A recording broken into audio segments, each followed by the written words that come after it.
ہوں میں آپ کو سیدھے کلام پاک کی بات سناتا ہوں، کہیے سبحان اللہ۔ سورہ بقرہ آیت نمبر 260۔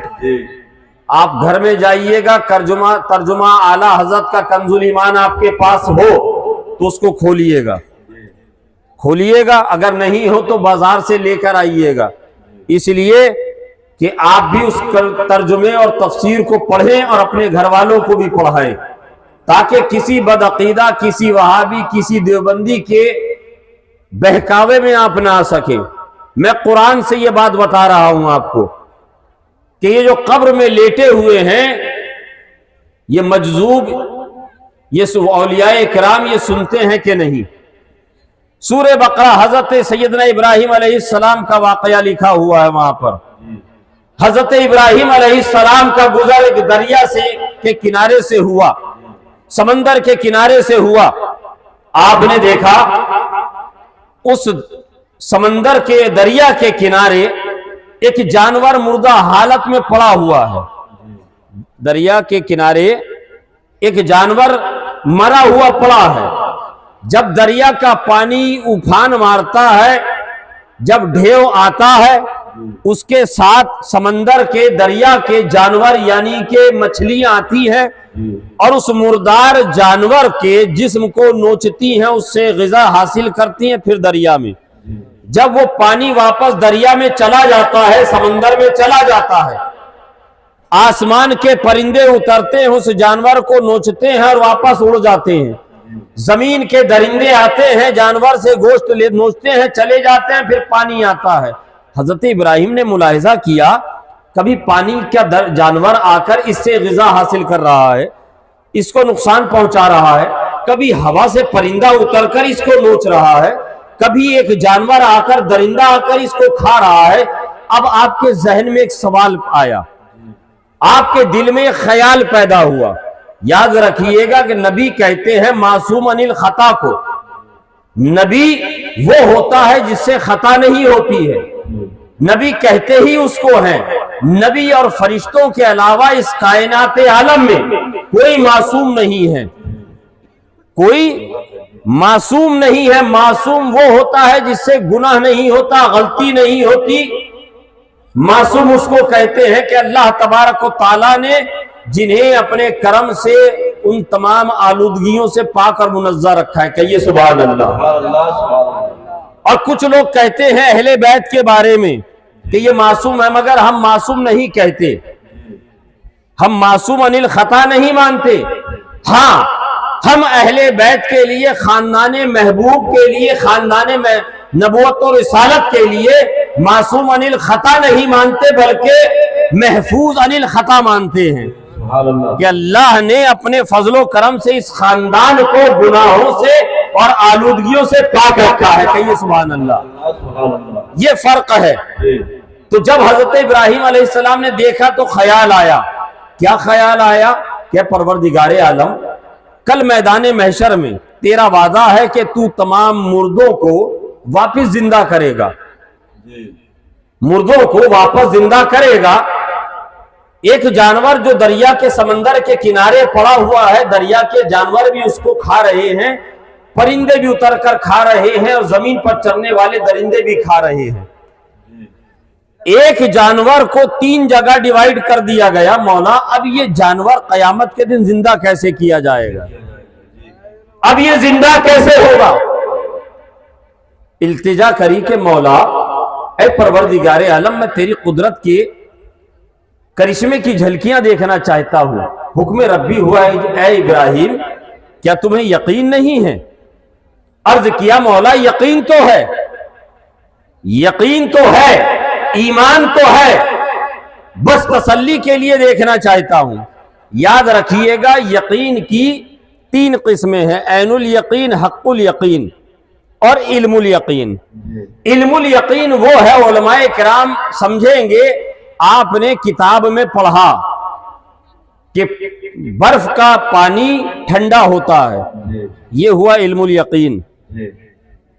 آپ نے گلاس کے اندر پانی ڈال کر اس کو چھوا، یہ ہوا عین الیقین۔ یہ ہوا، اور آپ اس پانی میں جا کر نہا لیے اور ٹھنڈ سے کانپنے لگے، اس ٹھنڈک کا احساس کر لیا، یہ ہوا حق الیقین۔ مگر اس زمانے میں ایک جماعت اور پائی جاتی ہے جو چوتھا یقین لے کر آئی ہے، اور اس یقین کو کہتے ہیں ڈھلم الیقین۔ اس کو کہتے ہیں ڈھلم الیقین، یقین کے کسی بھی معیار پر وہ نہیں۔ جب حضرت ابراہیم نے عریضہ پیش کیا تو پروردگار عالم نے ارشاد فرمایا، ابراہیم اپنی پسند کے 4 پرندے انتخاب کرو۔ حضرت ابراہیم علیہ السلام نے 4 پرندوں کا انتخاب کیا، حکم ربی ہوا، ابراہیم ان کو پالو، ان کو اپنی طرف مانوس کرو، تم ان کو دانا کھلاؤ، تم ان کو پانی پلاؤ۔ چند دنوں تک حضرت ابراہیم نے ان پرندوں کو پانی پلایا، ان کو دانا کھلایا، مانوس کر لیا، اپنا گرویدہ کر لیا۔ اب حکم ربی ہوتا ہے، اے ابراہیم ان پرندوں کو ذبح کر دیا جائے، مگر اے ابراہیم یاد رکھنا، ان کو ذبح کرنا اس طریقے سے کہ ان کے حلقوم کے، ان کے سروں کو سلامت رکھنا، باقی جسموں کو ان کے قیمہ بنا دینا، ان کے گوشت کا مسئلہ کر دینا، ان تمام کے گوشت کا مسئلہ کرنے کے بعد آپس میں ملا دینا۔ حضرت ابراہیم علیہ السلام نے تیز دھار چھری لی، تمام پرندوں کو ذبح کیا۔ 4 پرندوں کو ذبح کرنے کے بعد ان تمام کے گردنوں کو، سروں کو الگ الگ رکھ دیا، اور تمام کے گوشت کے اوپر سے کھال کو نوچا، اندر سے صفائی کیا، گوشت کو ایک جگہ جمع کیا اور اس کا قیمہ بنا دیا۔ 4 پرندوں کا قیمہ بنانے کے بعد ان تمام کے گوشت کو ایک جگہ ملا دیا۔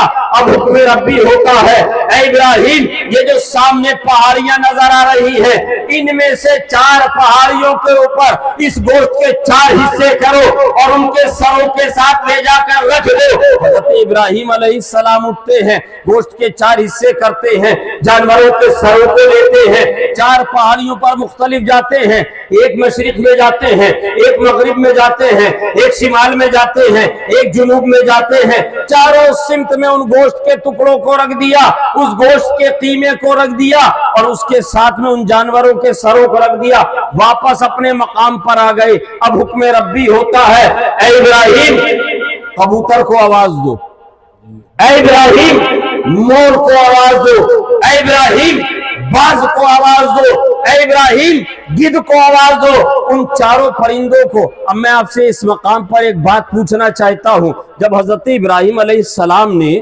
جانوروں کو ذبح کیا، ان کے گوشت کا قیمہ بنایا، تو وہ زندہ تھے کہ مردہ؟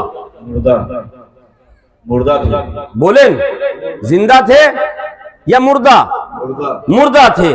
4 کا قیمہ بنا دیا، آپ بات سمجھ رہے ہیں؟ تو 4 کا قیمہ بنا دیا، گوشت ملا دیا، ملانے کے بعد 4 مختلف پہاڑیوں پر رکھ دیا۔ اب دیکھیے اللہ حکم دے رہا ہے، اے ابراہیم پکارو، اللہ حکم دے رہا ہے ابراہیم پکارو۔ حضرت ابراہیم علیہ السلام نے پکارا،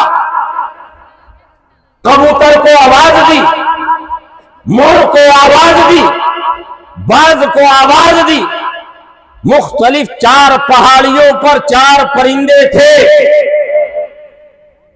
چاروں کو جب آواز دی، اللہ کی کتاب قرآن فرماتا ہے، قرآن میرا فرماتا ہے، اللہ تبارک و تعالیٰ نے جب حضرت ابراہیم علیہ السلام کو حکم دیا پکارنے کا، حضرت ابراہیم نے پکارا تو اللہ کے حکم سے وہ تمام جو 4 پرندے ذبح کیے جا چکے تھے، جن کے گوشت کا قیمہ بنایا جا چکا تھا، جن کے جسم کا گوشت چھیل دیا گیا تھا، وہ تمام کے تمام 4 پرندے اللہ کے حکم سے زندہ ہو جاتے ہیں اور ہوا میں پرواز کرتے ہوئے حضرت ابراہیم کے قدموں میں آ جاتے ہیں۔ سبحان اللہ، حضرت ابراہیم کے قدموں میں آ جاتے ہیں۔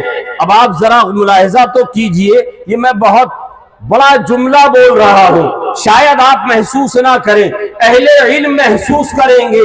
اللہ تبارک و تعالیٰ نے حضرت ابراہیم علیہ السلام کو پکارنے کا حکم دیا۔ حضرت ابراہیم نے جن پرندوں کو ذبح کر دیا تھا، ذبح کیا تھا، وہ پرندے مردہ تھے، ان کے جسم مردہ تھے، ان کے جسموں کا قیمہ بنایا جا چکا تھا، ان کے جسم کے ٹکڑے ٹکڑے کر دیے گئے تھے، مگر حکم ربی ہوا اور اللہ تبارک و تعالیٰ نے حضرت ابراہیم علیہ السلام کے کلام میں ایسی تاثیر عطا کر دی۔ حضرت ابراہیم نے کبوتر کو پکارا، وہ زندہ ہو گیا۔ حضرت ابراہیم نے باز کو پکارا، وہ زندہ ہو گیا۔